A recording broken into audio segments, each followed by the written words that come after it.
Hello, Facebook. This is Tommy Valentine, Executive Director for Historic Athens. We want to thank you for tuning in to today's episode of This Moment in History, COVID-19 in Athens, Georgia. Today marks 51 of a planned 55 episodes. That's right, we have made it to the 11th week. It's hard to believe how quickly and yet how slowly time has gone since April.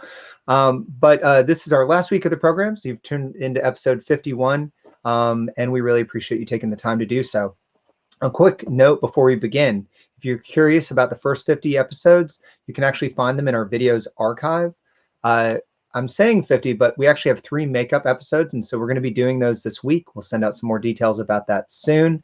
Also, for those of you that are fans of our live programming, you should know that we are starting tonight, and I'll tell you a little bit about this in a moment, some live episodes that are going to interview our 51st annual Athens Preservation Award winners. So we'll talk about that in a moment. If this is your first time tuning in, we want you to know this is not just something for you to experience as a static person. This is something you can participate in. So if you have a comment, you have a question, you have words of encouragement, clarification, anything like that, go ahead and comment as a video comment right below this live Facebook video, and we will be able to include it in today's broadcast, and it can guide our dialogue. That's especially important because today's dialogue is more than a Facebook video. It's part of a historic record. We're going to be taking all 55 episodes of this series, compiling it into a digital archive, and submitting it to our local libraries and research institutions. So your comments today will help shape that historic record. You'll be part of that historic record, and you'll make sure that we have an accurate depiction of what life has been like under COVID-19 here in Athens, Georgia. With all that out of the way, we'll share more about how you can get plugged into Historic Athens about halfway through today's broadcast. For now, let's get to our guest. Today's guest is Victoria Prevatt. She is a nonprofit consultant, a familiar figure to almost anyone in Athens, Georgia that works in or around nonprofits. I know, speaking as a nonprofit executive director, her guidance has been critical for me as I've served in this role over the last 2 years. And we'll get a little bit more into how her work works, as well as get a sense from her perspective on how area nonprofits have been grappling with this unique and often difficult moment in Athens history. So one last note before we bring her on, and that is we want to thank this week's sponsors. Each of our 11 weeks of this broadcast has been brought to you by a different local sponsor. This week is brought to you by Bertus and Catherine Downs. We really appreciate their financial support so that we could document and explore this moment in history. So thank you to the Downs family. All right, we're going to go ahead and bring Victoria on, and then we'll have a great conversation. So one moment. All right. Victoria, let me switch your mic on. And Hi, how are you? I'm so great. How are you? I'm so great. I'm doing very well. Thanks for asking. So, Victoria, I'd like to just kind of start by helping our audience get to know you, get to know your firm, get to know the work you do in our community. So could you start by just telling us a little bit about yourself and about your relationship to Athens, Georgia? Sure. Oh my gosh. So my relationship with Athens is probably not unlike a lot of folks. I was a non-traditional college student, so I didn't have the experience of going to UGA for college. I went to a commuter college. I moved to Atlanta. I was from a small town. But after being in Atlanta and working in the nonprofit community for about 15 years, I decided a little bit late in life, I was in my mid-30s, to come to UGA for grad school. So I was probably a good 10, 15 years older than most of my classmates. So that was my first experience. I became a full-time student in the Historic Preservation program at UGA. So it was an interesting way to get introduced to Athens. I scooted back to Atlanta because I thought that's what you did. You came here, you went to school, you left. But after being in Atlanta and moving to Athens and then moving back to Atlanta, I spent about a year trying to figure out how quickly I could get back here. So I came back here and started working at UGA in fundraising and alumni relations, and haven't left again, wisely. Yeah, I think that the comedian Patton Oswalt has a bit about Athens, Georgia, that if you come to Athens, it's really important you leave very quickly, or else it's going to spoil your expectations for everywhere else you're going to live. So we're glad to see that we got our hooks in you. I see some comments here that I just want to share. So Dan Delamater, who sponsored our first week, Dan and Corey, said, I didn't think I would be available for today's live cast, but changed my schedule when I realized Victoria was scheduled to be the guest. She's a wonderful member of our community. Couldn't agree more, Dan. Tom Hodgson, another important member of our Historic Athens community and family, says, thanks, Downs family. And Dan chimed in to agree. Yes, thank you to the Downs friends. So, Victoria, I appreciate that Cliff Notes version of what is what was, I'm sure, a very interesting period of your life. I'm in the late 30s grad school club right now, so I feel you on that. I'd like to talk about your relationship to nonprofits. Nonprofits are a fascinating type of organization. I know you have strong opinions on the space they occupy in the United States. I know that it's, domestic nonprofits are unique compared to their global counterparts. But for so many of us who live in Athens, Georgia, where there's an abundance of nonprofits, although, as I know you've been quick to point out, maybe not the overabundance that is often advertised. Right. But most people's relationship in Athens, Georgia to nonprofits are hearing that there's so many, interacting with a few of their favorites, and that's about it. They don't really understand what makes a nonprofit different from their public sector and private sector counterparts. 50, 60 years from now, if somebody's tuning into this interview, the state of nonprofits may very well have changed. So can you share your perspectives on what make nonprofits so unique and why you felt compelled to work in that world? Yeah. So, I mean, for me, gosh, what a huge question. And I feel like, first of all, thank you, Tommy, for this platform. I'm so impressed that you're doing this. It's been such an honor to listen to so many of these. I can't often tune in, but I've gone back and listened to so many of these, and you've had a lot of amazing nonprofit leaders on this show. So it's been great to hear their stories. I mean, for me, I always try to really simplify it, and I never feel like I'm teaching people as much as I'm reminding people of things that they already know. So you just said it. We have the public sector, we have the private sector, and then we have what I like to refer to now as the purpose sector, because I like the alliteration of that. And I think that the nonprofit is such a misnomer. It's a tax status, not a business model, but they're businesses. And I think that, to me, one distinction that we often overlook but is critical is that I think right now, and my numbers may be a little bit off, but there's about 1.5 or 6 million nonprofit organizations in the United States, and they're growing at a faster rate than the private sector. There's many more nonprofits opening every day than businesses. So, and then they have this sort of distinction in that no matter how tiny or how huge, they are required by law, all 501c3s, to be run and governed by a board of directors that is 99% of the time a volunteer. That's very unique from the business sector, right? Every small business is not having this experience. Public sector certainly doesn't have that. And I think it's a really important part of how we're structured and the architecture of the sector that we really overlook. So that's a lot of my interest. I always, like to, my work and my relationship with the nonprofit world is kind of at this intersection of fundraising, storytelling, and the board governance piece, and kind of how all of those intersect, overlap, and enhance each other when they're done really well. So that's a long answer. Now I've lost track of the question, but that's kind of how I start thinking about it. First of all, you can't see it because it's off screen, but I am passing you virtually through the computer a soapbox, and I want you to feel comfortable getting on that soapbox. I can. Yes, as often as you can.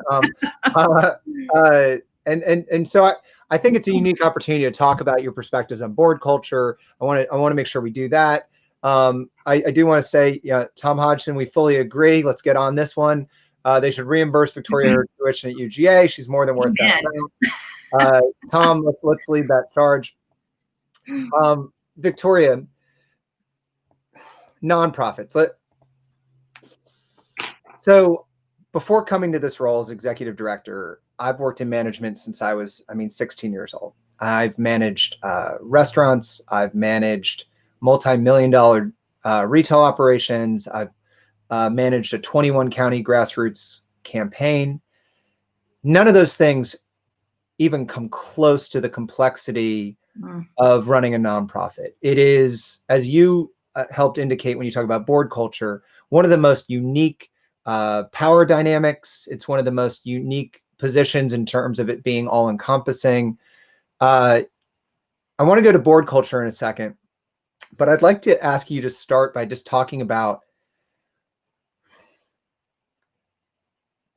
I want to delve more into this unique factor on nonprofits. So if I could, what's your perspective on nonprofit executive directors? I mean, what is your perspective on what compels people to do those roles? What opportunities are presented by that role? Can you talk first about what is probably the most recognizable for the public component of the nonprofit operation? I mean, I think that role of the executive director, one thing, and I think this is important because we've hit on it already, so I don't want to lose it, is this idea that there's too many organizations, and it kind of feeds into this. I think in Athens right now, and I haven't looked at it lately, but there's around 600 nonprofits, and then people hear that and they think, oh, we have too many. There's so many. And then my question is always, compared to what? Right. Compared to what does that mean? Too many? Too many what? Because if you start pulling back that data, there's only about, and again, don't totally quote me on this, but it's somewhere around, I think it's like less than 25% of those 600 or so have operating budgets more than $100,000. And only a certain percent of those have any staff at all, much less large staff. So most of our nonprofits are run by these teams of one, like you, Right. with this maybe a part-time person, an army of volunteers. Most aren't these national, global, humongous nonprofit organizations. So it is a calling. It is a place where I feel like leaders, a certain kind of leaders, is wanting to activate a value system through their work, and this blurring of lines between who we are and what we do. I feel like there's something really lovely about that I see in the nonprofit community. I'm sure you can agree 100%. You're not the executive director of Historic Athens certain times of day. You're the executive director if you're at Kroger, if you're at Normal Bar, if you're wherever you are all the time, 24 hours a day. It's not a hat we take off as nonprofit leaders. And I think that should be celebrated. But I think it should be, there's a nuance there that I think most people don't really understand. So. Yeah, that's a great point. When I was managing a large volume K Jewelers, there was a time of day where the store closed. And no matter how I felt about how business had gone that day or what training might be necessary or team encouragement, we closed. Like at a certain point, you couldn't do anything else. Whereas with this role, there are always more emails to answer. There's always more initiatives to plan. There's always other stakeholders in the community that you want to include. So a little bit later in this program, when we hit the turn and talk about COVID-19, I think our audience is going to be fascinated to hear your perspectives on how. I think there's that saying, like, what happens when an immovable object hits an immeasurable force? What happens when we take that tendency to be all-encompassing and relentless? What happens when that crashes into resource scarcity, like we've seen with COVID-19? What happens when that runs into the fact that all of us have to figure out what this means for our personal and mental health? And how you've seen the nonprofit community react to that. So more on that in just a moment. I don't want to get past who you are, Victoria. So what aspects of your personality have helped you do the work that you do today? So, not to turn it into a therapy session, but I, like all of us, had an interesting childhood. And I was a child of divorce. So I grew up with two sort of very side by side, but very different worldviews. I had that that lens. And I often, any of my clients, and I'm sure you've heard me say this a million times, I always look at the world sort of as this beach ball, right? And we have this yellow stripe, blue stripe, red stripe, and we always sort of are standing on our own stripe. And as a kid, I had this interesting opportunity to see the world from a couple of different stripes. I had wonderful parents, but they are very, very different. And so I would spend some time at Dad's, and his life and his how he viewed the world, whether it was through faith or his relationship with money.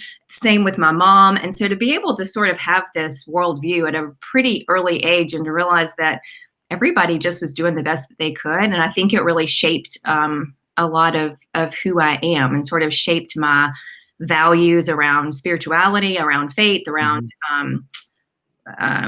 around money, and really around kind of this greater like meaning of life. And so when I discovered that you could work in the nonprofit sector, which I had a great mentor in college who kind of led me down this path, and I thought, oh, this seems like a place where you could find meaning. This seems like a place where I could find connection. This seems like a place where I'd be teamed up with other people who were trying out for the greater good. And it can sound sort of ungrounded sometimes when I talk about it, but it was really sort of deeply grounded, and I wanted to activate that. How do I turn that into a tool that I can use every day?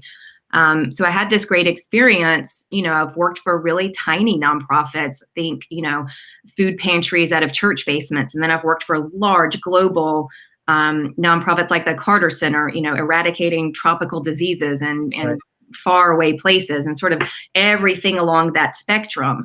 And I've just become so enamored and in love with the process of doing that kind of work. Particularly, again, now there's a lot of super smart people in the nonprofit community who do things I could never do, like around program evaluation and logistics and execution of things. But this intersection, again, of sort of philanthropy and storytelling and volunteer leadership is really where I seem to continuously be drawn. I mean, I'm like a moth to a flame, and it's sometimes I'll just burn myself right out of it. But that's probably a long-winded way of trying to even understand my own journey here. Yeah.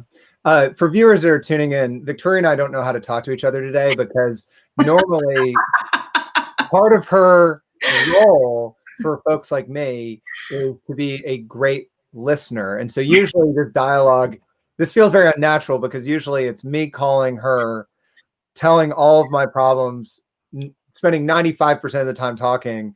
And so now we're having to figure out how I can conduct an interview with someone who's usually, it's like trying to interview my therapist or something. It's very strange. So no, not long-winded at all. In fact, I want to just delve into one last note here as we build the bridge over into your business. You mentioned about you're grappling with various forms of spirituality and approaches to life. And I've never really thought much about the fact that your firm is actually called Good Works. Is there a through line there between those things, or is this just maybe for someone who's seen folks approach things with various levels of dogmatism? Maybe this is your approach to seeing that good works happen in a secular way. What's your thought there? Yeah, I think it's a little bit of all of that. So, part of my journey personally too is I've been a student of yoga for a very long time. It sort of coincided with my career, and so there's a lot of overlap there for me. It's taken me a long time and some age and a little bit of wisdom to not try to separate those things, but they are very interconnected. And I do just believe deeply in people going out there and doing good work in whatever way that they feel like that is. I mean, my husband is at Synovus, and he's out there doing good work every day in the spirit of that. And he, so it's not to throw any shade on any other kind of work out there. I want people to get up every day, whatever they're doing, and feel like that they're doing the good work that the world deserves to have done. That's great. So let's transition here into COVID-19. Okay. I'd like to start by examining the moment the wave crashed into you. So I'd like to start by talking about, did this creep into your periphery? Was this something that emerged all at once? let's go back to the very far away now seeming March, Yeah. and talk about how this started to affect your work. Can you walk us through that? Man, it seems like so many ages ago. So yeah, my husband and I, Evan and I we were in New York City actually on a little getaway trip, and it was right at the earliest moments. It seems so crazy to look back on. It was like, it was sort of March 10th, 11th, and it was like, wow, I think this is going to be a big deal.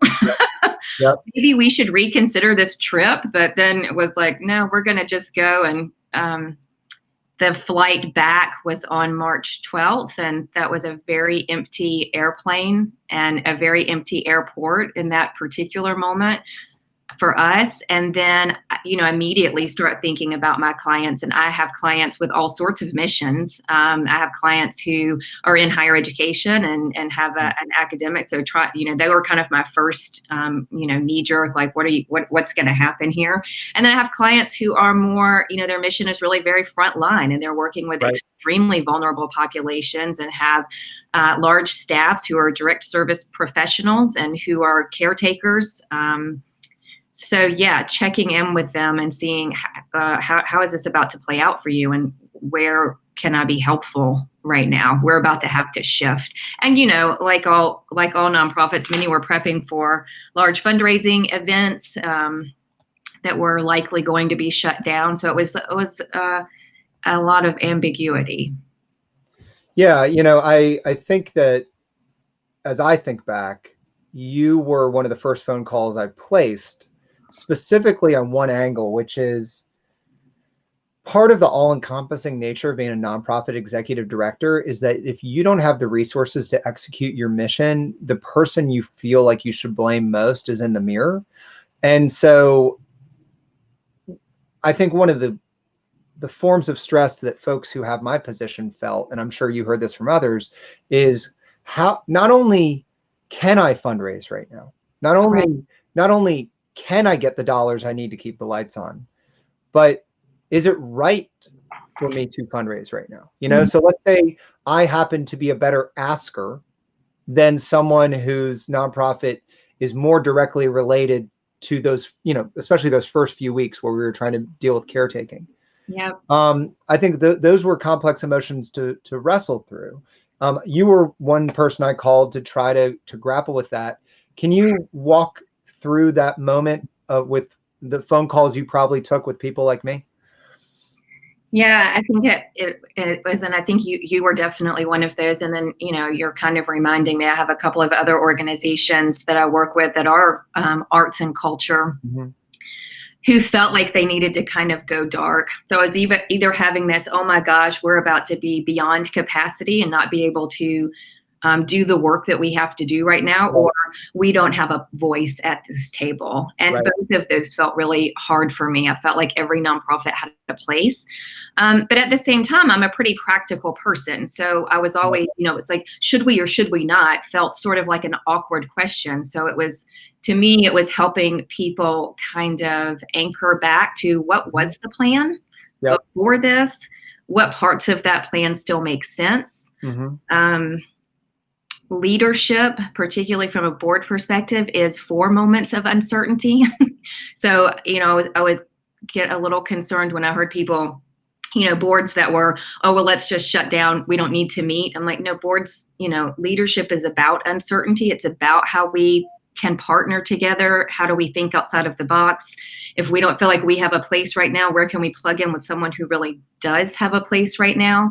So it was a real opportunity, even very early on, to be creative and to ask more probing questions about our mission and how what capacity looks like in a moment of crisis. So yeah. That's great. And I have a good follow-up here. So my image of myself is going to disappear for a second here. I'm going to bring on something here. So Victoria, you've seen this before. I shared this with you. This is a quote that I jotted down during that first conversation I had with you. The slide that our audience is now seeing, this is a slide that I included in the first board meeting we had after shelter in place got started. And for those of you that have small screens or just your eyes are not great, I'll read the quote. And it was my best recollection of what Victoria said. I'm sure Victoria said it in a better way, but this was how it came back to me. So it's time to demonstrate value. You should set reasonable expectations on what revenue you may have to recover later in the year. You should understand things have changed, that your year has changed, that your plan has changed. And this is the big quote that I keep coming back to that I want to focus on. For now, the key is to stop looking for donors and to build relationships through community impact. Victoria, that's a tough thing to swallow, because for those of us that want our missions to grow, that want to serve more people, for an education advocacy group like us that still, here, I'll bring myself back on screen here one sec. I'll share a personal thought on this. That's really tough because, here, let's see. Yeah, this will do. That's really tough because I'll give you an example. This weekend, I was driving down the loop. And while driving down the loop, I drove by Martin Luther King Boulevard. And I had the following thought. And that thought was, how did we get a street in Athens, Georgia called Martin Luther King Boulevard? I mean, there are streets like that in almost every city in America. They're one of the most common road names in America. But when you think about the racial politics of Athens, the strong presence the Klan has had in Athens traditionally, there must have been some kind of public moment that led to the renaming of a very prominent street.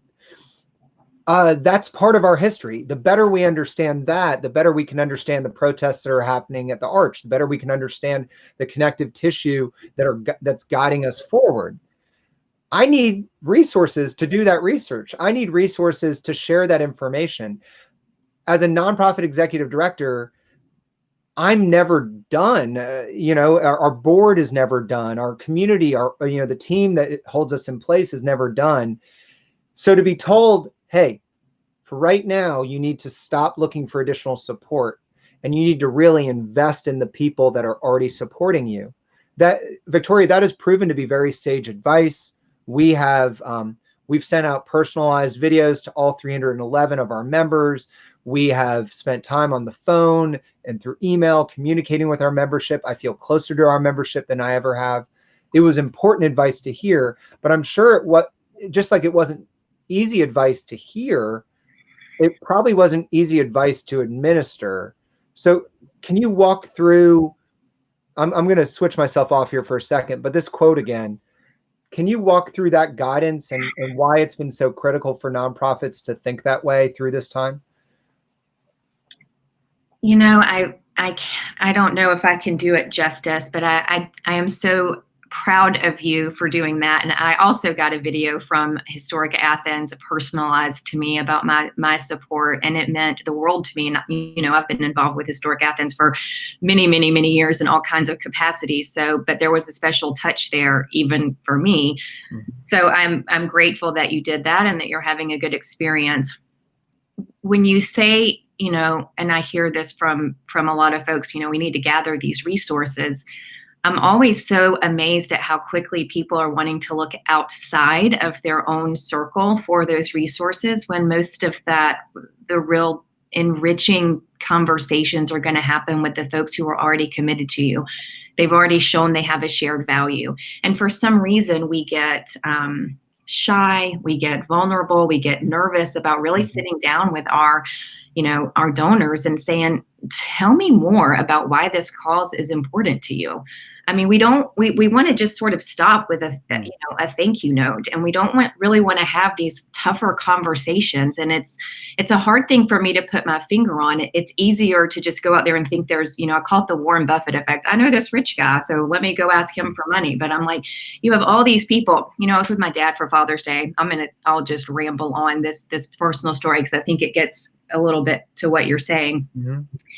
And he, we always talk about all sorts of things, but he's a bit of a speculator in the stock market, and he's a bit of a speculator in the nonprofit world. So he'll throw a $100 check, $500 check, and He's always asking me, should I be supporting these small nonprofits that are here in my own backyard, or should I be supporting these larger ones? He has a couple of really specific causes he cares about, and none of none of those folks that he's supporting are ever reaching out with any interest. He has much higher capacity, but when we lack curiosity with each other, and we lack this ability to have these sort of what I like to call sort of this tension of clarity, why us? Why now? What are we doing that you really like and care about? To our board members, to our donors, to our staff, to our interns, to our community, why do you like this work? Why do you keep showing up to these events?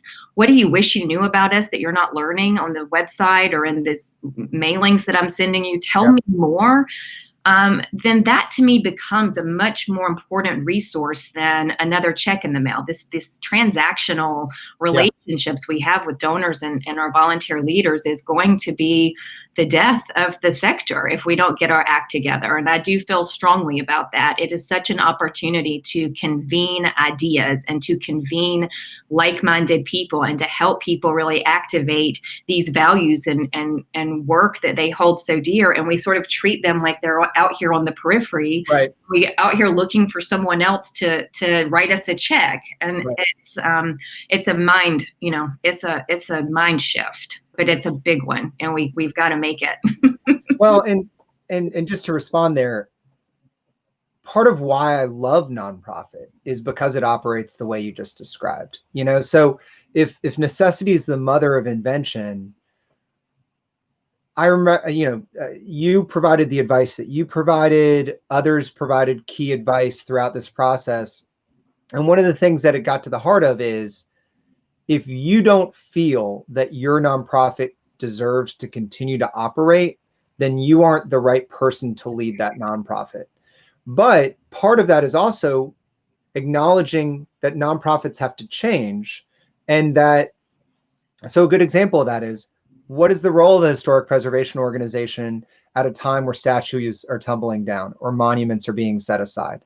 What is the role of a historic preservation organization at a time where we can't hold in-person brown bag lunches? And so this interview you and I are having right now doesn't happen without your guidance that led to a thought that, it's funny. I had that conversation with you, had a few similar conversations.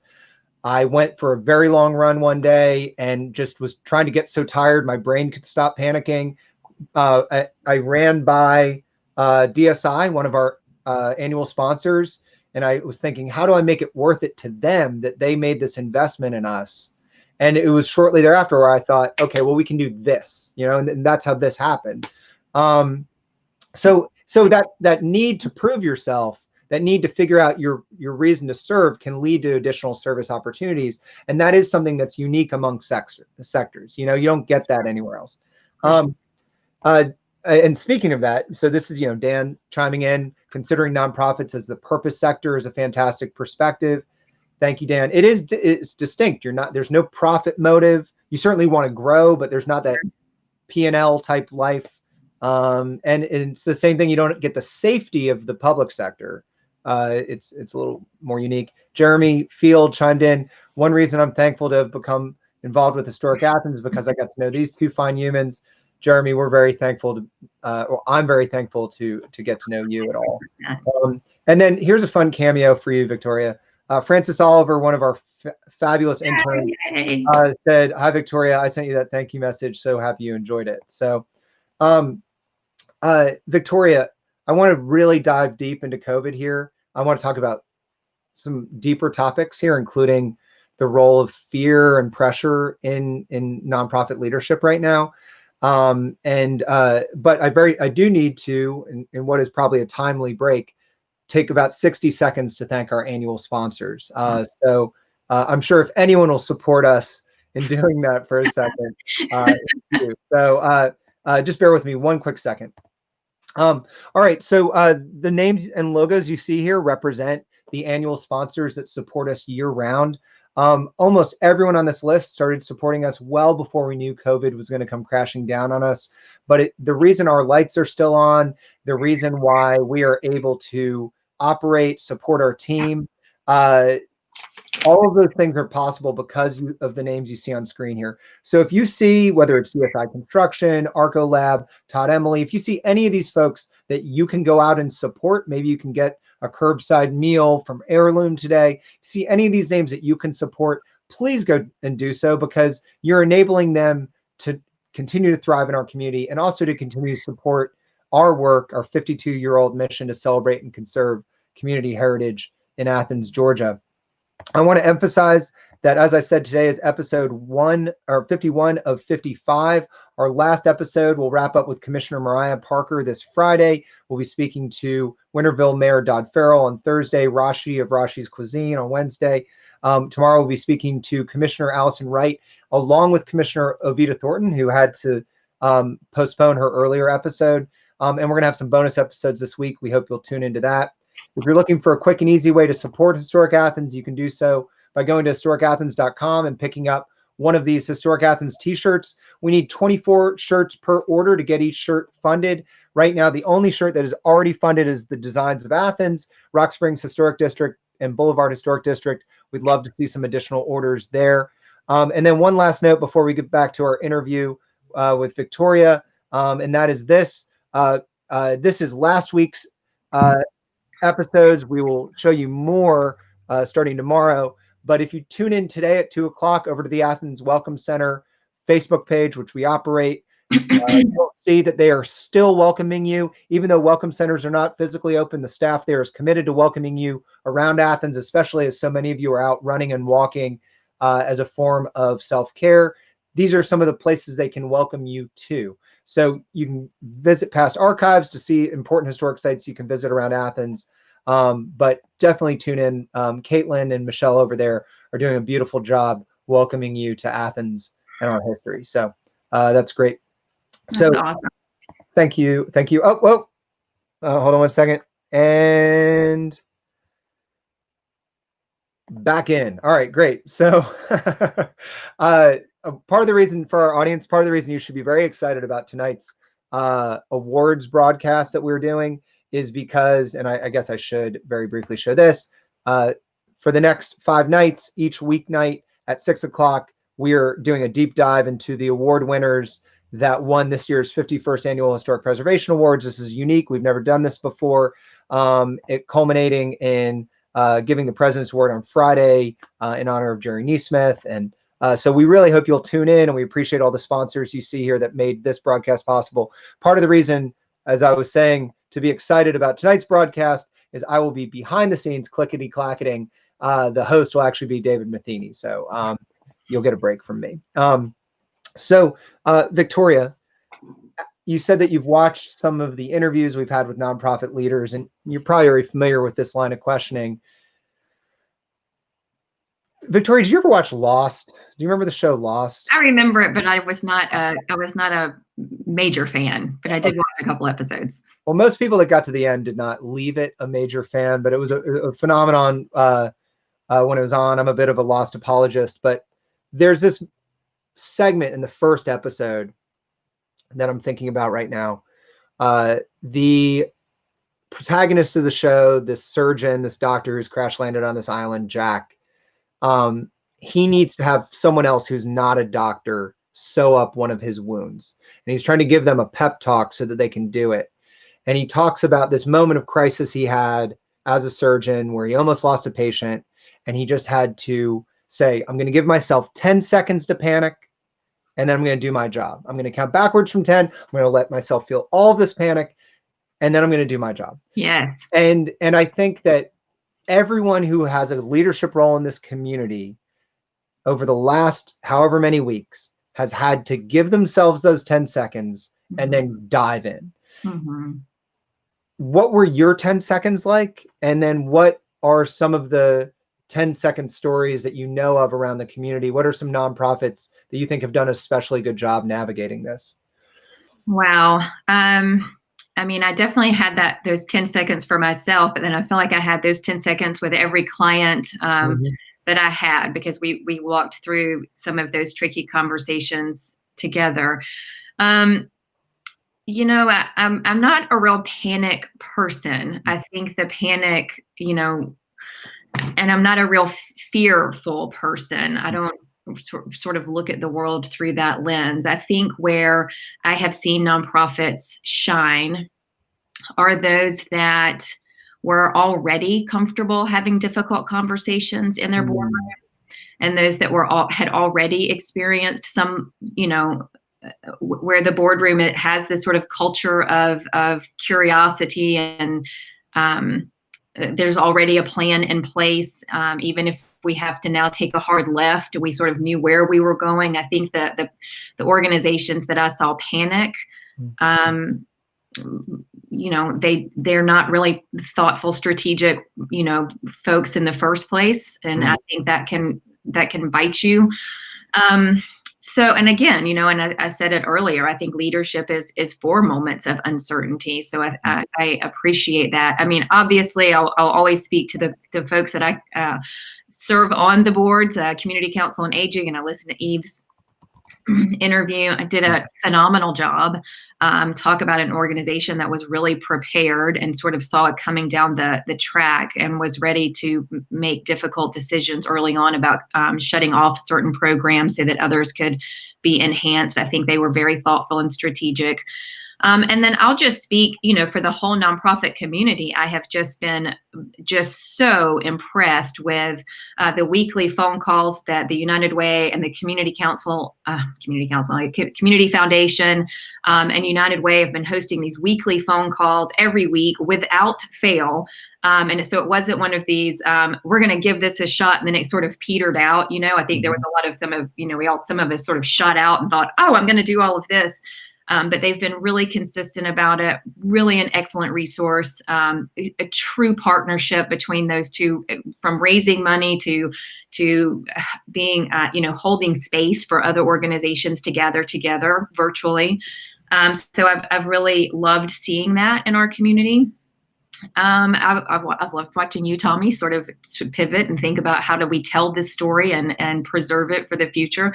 So I think there's been all sorts of wonderful creative ways. And then I've seen amazing folks, from the private sector come in and really take a leadership role in a way that they haven't before because their businesses shifted around. So, I mean, honestly, Epting Events comes to mind with Community Council on Aging, but I know there are many, many, many other stories like that in the community. I know Books for Keeps has had talk about a amazing organization that really had to think, how do we continue to do this mission when there's no kids in the schools, and the way we deliver these books has been snatched out from underneath us.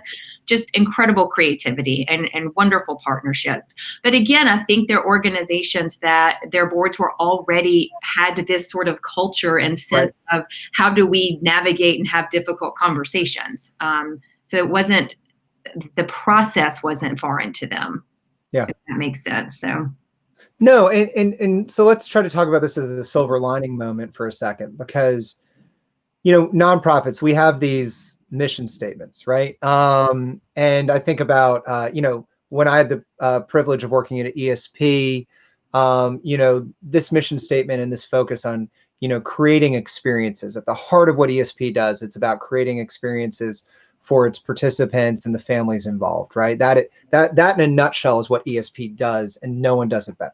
Mm-hmm. When I think about Historic Athens, when I took over this organization, one of the things I know that I was asked by other folks that run nonprofits is, oh, you're going to have to go through the process of creating a new mission statement.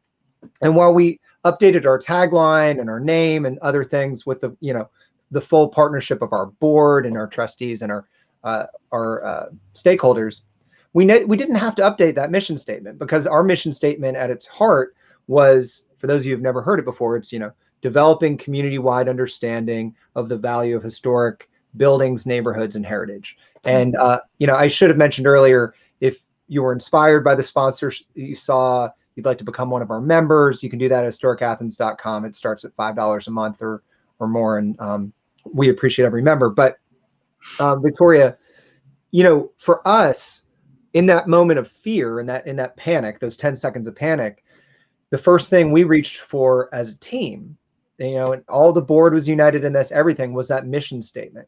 And since our mission statement focuses on developing community-wide understanding, this was an opportunity for us to reinvigorate that mission, to reapproach that mission, to innovate on that mission. And our board president, Kevin Bates, said it really well, really early on, which is, we've never had so many people at home in front of their screens. We've never had this opportunity to cut out the middle person, to open up our awards, our brown bag style programming to everyone on the internet. And so we were able to expand that mission.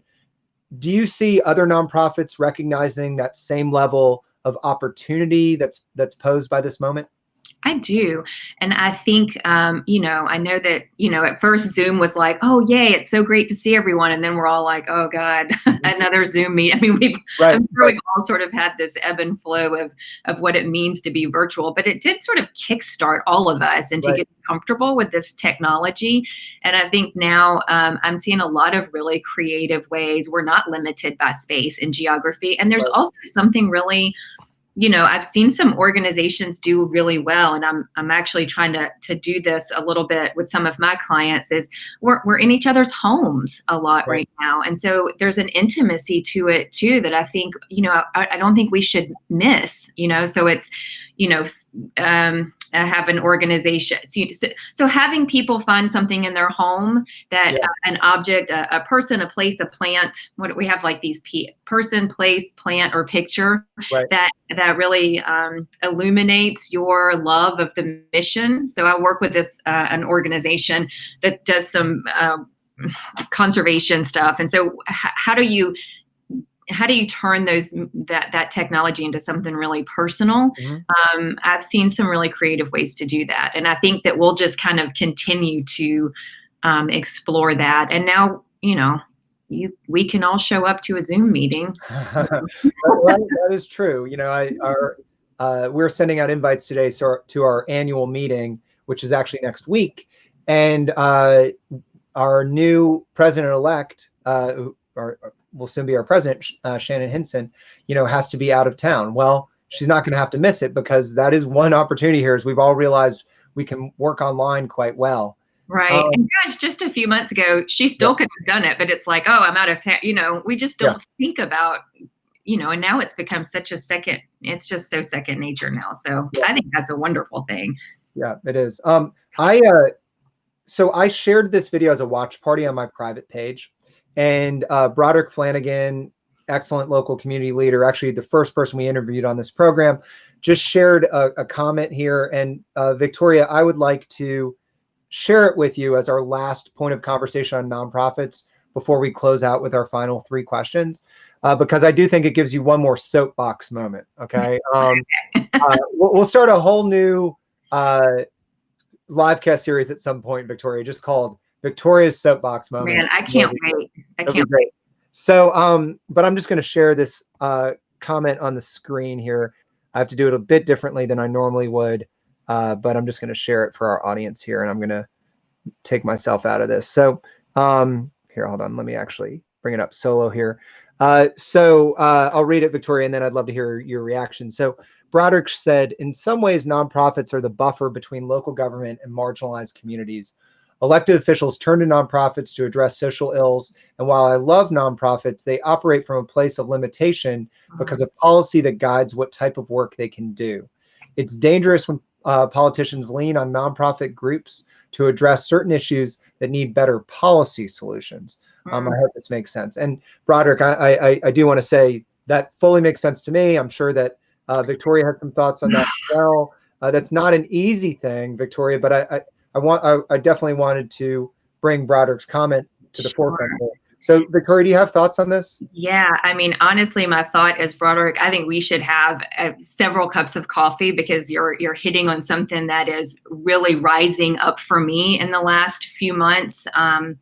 So part of it to me is, gosh, there's so many different things I want to say about this. Part of it for me is shifting from the framework of a charity, because we're still in this, nonprofits are sort of in this framework of charity and scarcity, and kind of this what I would call tin cup fundraising, where we're just out there in this position of needing help versus this position of power, and a vehicle for not charity, but for justice. And how do we begin to align ourselves differently around the values of justice and moving something forward? Boards are really nervous. Board members are really nervous about their role of being advocates and lending their voice to policy changes. I think we have some very outdated language in our heads and in the nonprofit community about what lobbying means and what we're allowed to do. I think we need to educate ourselves about, because you're right, that we are getting leaned on, and then there's this scarcity mindset, and it's just creating a lot of friction and tension. And I think there's a way that we can begin to frame that conversation differently, so that it's not right or wrong, but it's sort of everybody better understands their specific role. But we've got to start moving from charity to justice, and we have to be really thoughtful about that. And we've got to, I'll pick on Alex Sams here because he and I have worked together before, the board, but he nails it. I walk into boardrooms where I see some of the smartest people in our community, the smartest, most dedicated, most passionate people about making a change in our community. And it is the most boring meeting. Let's review the minutes from the last meeting. Let's look at these gobbledygook financial statements. One person's going to hyper focus on line item 37, and we're not having the robust conversations that boardrooms deserve to have. And I have many opinions about why that is, but I think it is a moment that needs to be changed, because Broderick is 100% right. There's this tension that's beginning to happen. And Alex is right. Our board members are not having a meaningful experience in the boardroom. Our donors are not having a meaningful experience. Is not just, I wrote a check and I got a thank you letter, but I care about this. This is part of my value system, and I want to be part of this conversation around, I don't want to support a cause. I want to be part of a movement. And how do we begin shifting the framework there? So coffee, outside, masks, whatever, I don't care, but I'd love to have a deeper conversation with Broderick about that. I was in a course last week called Exponential Fundraising with a wonderful teacher and mentor to me, Jennifer McCrae. She wrote a great book called The Generosity Network. This was a hot topic in that class. So it's very fresh on my mind. So. Good. Thank you. And thank you, Broderick, for sharing that question, Victoria, for your answer. I'm going to bring us up to speed with the comments that appeared below, and then we're going to close out with the final questions we have for Victoria. Katrina Bowers, thank you for tuning in. Katrina said, enjoyed this. Thanks, Historic Athens of Victoria. Thank you, Katrina. Another person everyone in Athens knows and loves, Julie. Hello, Julie. Victoria, Books for Keeps is grateful for your mention. So incredibly proud of the ED and staff. Leslie, Justin, and Rainey are amazing. Really incredible team they have over there. Alex Sams, who has been our awards chair this year and has really just helped us tackle this unique moment in an innovative way. It made the comments that Victoria was referring back to, the board. Do you think boards could be more interactive at the meetings rather than being so concerned about the 1 hour rule? If members feel the appreciation of speak up, they might add more value and enjoy. I'm not talking about me. I love to speak. And Alex chimed in, for the record, I'm enjoying my time on the awards committee at Historic Athens. And Alex, we can't imagine doing it without you, genuinely. I hope my eyes have sufficiently bugged out at that comment. And then Sandra, thank you for tuning in. Love seeing Victoria. Great job. I appreciate you responding to those last rounds of questions, Victoria, including Alex's.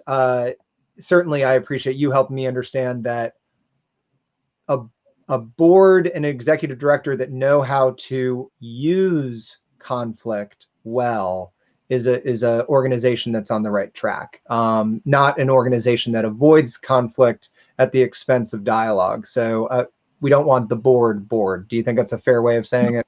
Totally. It takes tremendous trust, and trust is, takes tremendous amount of trust. So I don't think that can be underscored enough. I think it's why we're not doing it, honestly, is there's just this lack of trust. Because you gotta really trust someone to get into an argument with them. Yeah. Well, then my board really trusts me. Historic Athens board has always been good at that. Yeah, no, I wouldn't say that we have the finest executive director in Athens. I think there's 1,000 people more qualified than me on that regard, but I can't imagine a better board than our board. Our board is really something special. So All right, Victoria, let's close out with our last questions here. Okay. First is a lighthearted one. If you woke up tomorrow and this was all over, no more masks, no more social distancing, even curbside, as innovative as curbside has been, no need for that. You can go to the movie theater, you can go into a restaurant, into a bar, have that in-person coffee with Broderick.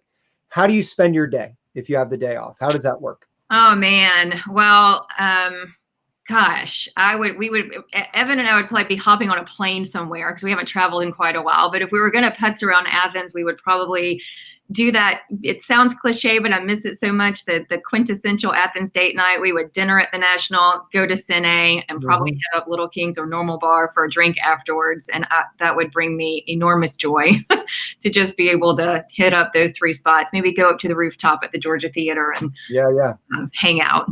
I think I'm realizing as you said that one of the hardest part about this series ending on Friday is this has been something I've been able to pace myself on, as if coronavirus also ends when this live cast ends. So I realized as you said that there's part of me that's been saying, okay, June 26th, June 26th. And as if when this live cast is over, I'll suddenly be able to do, yes, the quintessential Athens date. Absolutely. Let's see here. Daniel Epting said, Melanie and I will crash it and invited Jeremy along. Let's all be the third wheel for Victoria and Evan. That's right. All right. Second to last question. Victoria, when we emerge from this pandemic, we're likely also going to be emerging from a recession. And anyone who studies historic preservation knows that after a recession, you can have pent-up development pressure. We're not anti-development. We're not anti-building. Everything we seek to preserve had to be developed and built at some point. But there is some concern that historic preservation is going to have a big job to do in a couple months as we seek to preserve important places. If someone's watching this interview, Victoria, 50 years from now, let's say at UGA's live, and they walk out into our community, what are some of your favorite historic places that you hope this organization is able to preserve over the coming months and years? Oh my gosh. I feel like this should be an easy one for me since I've been a part of this conversation for a long time. It's hard for me. I mean, I think, just because I was initially a student here, even though I was an older student, the North Campus and the Founders Garden and Dawson Hall and some of those places that were meaningful to me on campus. But then I had Normal Town is changing drastically. I used to live there, rented a house there, and I am seeing a lot of changes in that community. And then, you mentioned MLK Boulevard earlier. I think we have tremendous work to do in that area. And all of those unrecognized parts of our community that even I honestly don't even know where they are, but I'm learning more and more, honestly, through the work that you're doing at Historic Athens and some of the work that the board is doing and communities that you're calling out into the light right now that will completely disappear as they have and will continue to do without work. Talking about Dr. King, when you mentioned him earlier, this course I was in last week, they reminded everyone that the I Have a Dream speech was really the fierce urgency of now. Right. And how do we use that language again to do some of that? So I don't know. There is a fierce urgency of now in some of the work that you're doing. So, when the businesses reopened, one of the first things that reopened were tattoo parlors. And I remember at the time thinking, what tattoo would I want badly enough to go out and risk all of this? I have one tattoo over here, and I've had it since I was 22, and I've never been able to think of something else I want that much.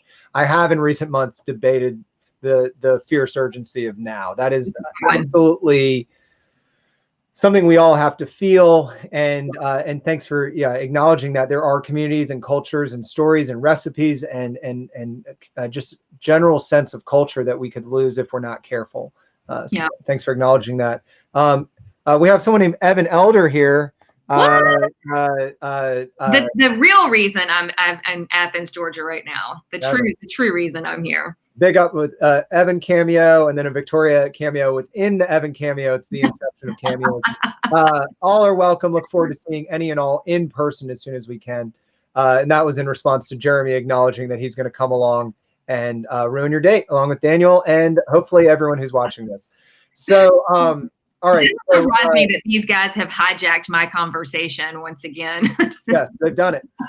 No, you're absolutely right. And there's so much to know. And we look forward to continue exploring that. For our last question, Victoria, I want to flash forward 100 years. And to anyone who's watching this, they should know. So the average one of these videos right now is getting about 2,000 views. We want to really thank everyone who's watching this. Just since April, our videos have been watched. Facebook tells you in minutes, over 50,000 minutes of viewing. And so we really appreciate that so many of you in 2020 are watching this.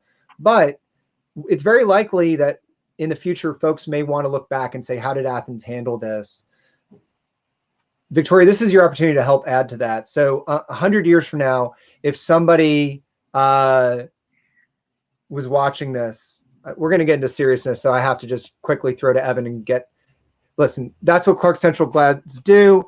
Evan, almost no one does it better than a Clark Central Gladiator. They almost do it as well as a Cedar Shoals Jaguar. Go see CCSD in general. So Victoria, 100 years from now, someone's tuning in. What do you want them to know about Athens, Georgia in this moment?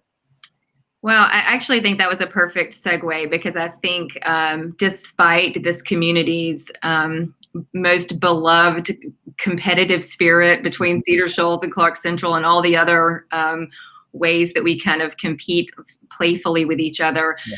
I have a chance through my business to work in a lot of different communities. So I have a client Middle Georgia, Chattanooga, Charlotte, and I can sort of hear what's happening in their communities early on. And I would not want anyone to forget the power in the earliest moments of this, before any of us knew anything. Our mayor and commission was extraordinarily available. They were virtual almost immediately. The Chamber of Commerce was hosting immediately conversations online and virtual available to anyone. And then again, to elevate the role that the United Way and the Athens Area Community Foundation every Thursday at 10 o'clock hosting the nonprofit sector and holding space. I mean, public, private, purpose sectors all just were so immediately available to all of us. And right. I was so impressed. And again, it's because I was able to talk to other clients in other communities. Hey, what's your mayor saying? What are your school districts saying? And they were like, we're not there yet. And I'm like, gosh, our mayor and commission, our nonprofit community, our business community through the chamber, I mean, they were immediately here's a place where we can all play. We don't know how we're going to do this. We're not here to provide answers, but we're here to hold space for everyone else to ask questions. I thought that was enormously impressive. And it continues to be still. You know, our job with Historic Athens, a lot of times, and you as past president know this, the job is to think about what is Athens and what is it at the core that we're trying to preserve. My best answer to that very difficult question is that there's something in the water here that produces entrepreneurs and leaders. Mm-hmm. And we really appreciate you being one of those and then shining a light on the leaders that have tried to lead here. Victoria, if somebody is watching this and they're with a local nonprofit that they feel needs some help, or if they're a nonprofit leader themselves and they want to take a chance and have a conversation with you, what's the best way for them to get a hold of you? Call me. I'm a phone call away always. So you can call me. I have a website, experiencegoodworks.com. Don't be afraid that I'm a consultant and going to start charging you by the minute. I love these kind of conversations. I welcome the opportunity to brainstorm with anybody at any time. And if there's an opportunity for us to work together, great, but just never hesitate to just reach out for an initial call and just kind of brainstorm and see where you're at and how I might be helpful, Very good. And that was experiencegoodworks.com. Is that right? That is correct. Okay, great. So flash that on screen, follow that. You can find the link in the comments section. Victoria, you've been generous with your time as usual. Thank you so much for taking the time to talk to us today. Thank you, Tommy. I enjoyed it. Thanks, everybody. Thanks, everyone. Feel free to tune in tonight at 6 o'clock for our live broadcast tonight. We'll be back tomorrow at 1 o'clock. Thank you to Victoria. Everyone out there, be safe, be healthy, and we'll see you tomorrow. Thanks a lot. Bye. Thank you. Thanks. Bye.